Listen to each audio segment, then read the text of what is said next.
So I'm going to run through the game rules for Firefight for you guys really quick, but I definitely recommend that you go out to the booth that we have just out at the corner here and actually play some Firefight. We've got 2 4-player booths set up. Firefight, new game mode, super exciting, very intense for ODST. Up to 4 players playing on a map, System Link, Xbox Live. What we wanted to do is just create a really tight experience where wave after wave after wave of Covenant are just going to continually get dropped off on you and just have nothing else but you in mind in your destruction.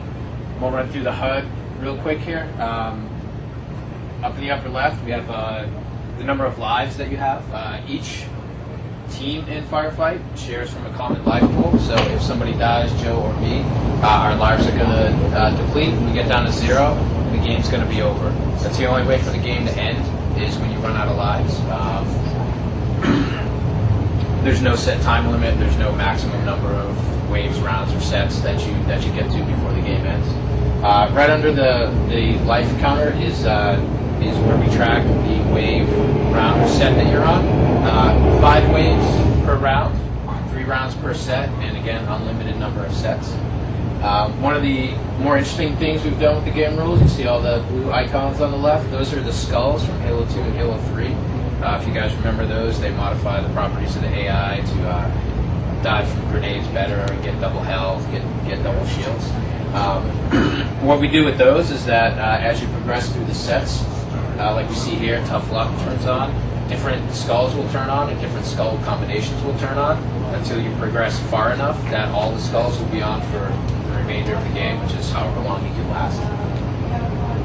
We'll see here we have first wave of the first set. We got a couple Phantoms flying in. We have a nice difficulty ramp through a round. These Phantoms are going to drop off, as you can see inside there, some Grunts and Jackals. And lucky for you, you got a couple Wraiths that get dropped off as well. What we've done with this, like I said, even though we have a difficulty curve, the characters and the makeups of the squad that get dropped off are going to be random. So you can't like plan for a set pattern of characters that are going to get dropped off. And again, these Wraiths that got dropped off, we just got unlucky in this case, or lucky, depending on if you like being shot by Wraiths. Those will get periodically just dropped off. If you kill one, eventually another one's going to show up. Covenant are going to be super aggressive. These guys are not going to sit down at the bottom of the hill. They're not going to wait for you to come to them. They are going to charge up the hill. They want to do nothing more than kill you.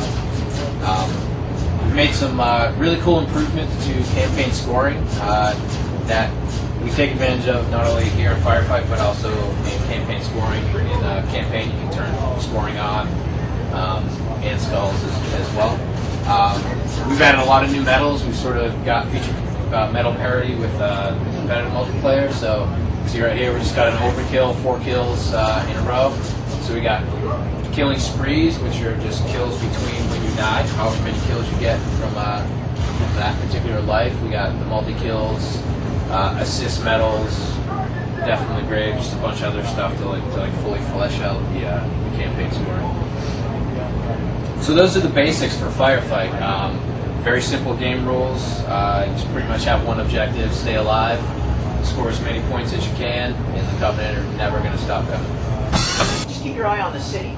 We really wanted to create a place that felt right. This is a mystery story. It's classic Halo gameplay, but it's a mystery story. There's subtle film noir influences, from everything to the music, to the lighting, slightly hard-boiled dialogue, you name it. But you're on your own. You've got to pick your fights carefully if you want to survive.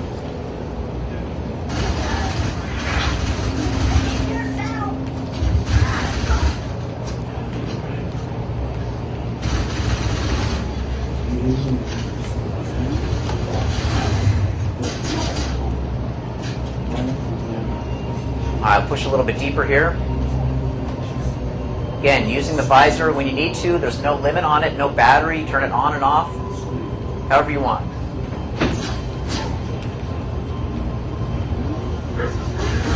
Yeah, that's for you.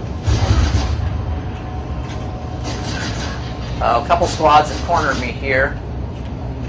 Luckily, this one's pulling back a little bit. See if I can draw these guys down.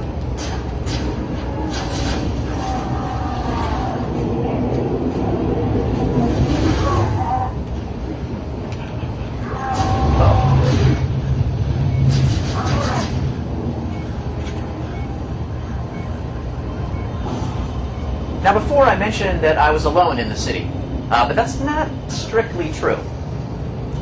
There's someone else that's with you. He's been watching you ever since you dropped. And he's a friend.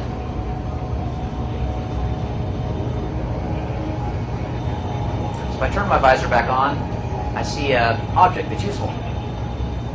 A phone, so I'll pick it up. This is the superintendent. The super. Now, the superintendent is an artificial intelligence, an AI that runs a lot of the city's systems. The medical kiosks, the power. He drives the garbage trucks because they're totally automated 500 years in the future. But he's your friend. He wants to help. And the first thing he's given you is a map of the city. Another brand new feature in ODST. Now, as I zoom out, you can pretty quickly see that this is the largest Halo environment we've ever created. A big, wide-open city, full of non-linear combat. Covenant patrols, snipers on the rooftops, you name it. Paul's cooked up a whole bunch of nasty surprises for you. But you're free to go pretty much wherever you want. We don't put a lot of barriers in front of the player in the nighttime city. That being said, it's really easy to get lost. I mean, this place is so big, you could easily get turned around. So the superintendent nicely has pointed out up on the upper left some places where he thinks we might want to go. Tiare Plaza, Uplift Reserve, and the Office of Naval Intelligence, the ONI Alpha Site. Now, this blue circle is what we call a beacon. It's basically just an area of interest where the superintendent thinks there might be something important for you to look at.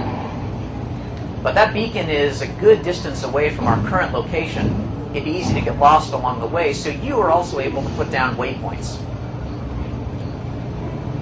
Now, I mentioned the campaign has full support for co-op. Up to 4 people can play it together. So you could have 4 ODSTs charging around the nighttime city. Everybody's able to place their own waypoints, and you can cycle back and forth between your buddies' waypoints. That's a great way to set up ambushes, point out secrets that you found, that sort of thing. So, we're going to the Alpha Site. We've got a waypoint set. I'll shut the map down. And you can see now, up in the compass, the beacon, the ONI Alpha Site, is indicated by the blue diamond, and our waypoint, the 2 green triangles. And it has a distance to target information that changes as we move. They're going to reorient, so you always know which direction to go. And in case you get even more lost, well, the superintendent's smart. He's watching. He knows where you want to go. So he's going to help you out, too. Sometimes in not-so-subtle ways. But signs are just the beginning of the ways that he can help you in the city. So it's about 1 kilometer to the Alpha Site. It's a pretty long walk, so for today's demo, we're just going to cheat and hit a teleport volume, and it'll take us quickly where we want to go. All right, now we're about 15 meters from the ONI Alpha Site. And as we go inside the beacon, our heads-up display is going to flash blue, which means you're where you need to be. Time to kick on your visor and start searching for clues. Now remember, your mission is to find the other members of your team, so each of these clues that you find, like this thing up here in yellow, is going to give you information about the fate of your buddies. The detonator you've seen before. Before I do this, I just want to point out some of the art of the game. This is the Halo 3 engine, but it looks beautiful. Our artists have had more time to go back in, discover how to make things look even better than before. And I think their work is really terrific. You can see here, this is the remnants of the space tether burning in the distance, the space elevator we saw in the opening cinematic, and the ruins of a building off in the distance. And oddly enough, the bridge is out. I wonder how that happened. Well, let's pick up the detonator and find out. So again, you're the rookie in the nighttime city looking for clues, like this one.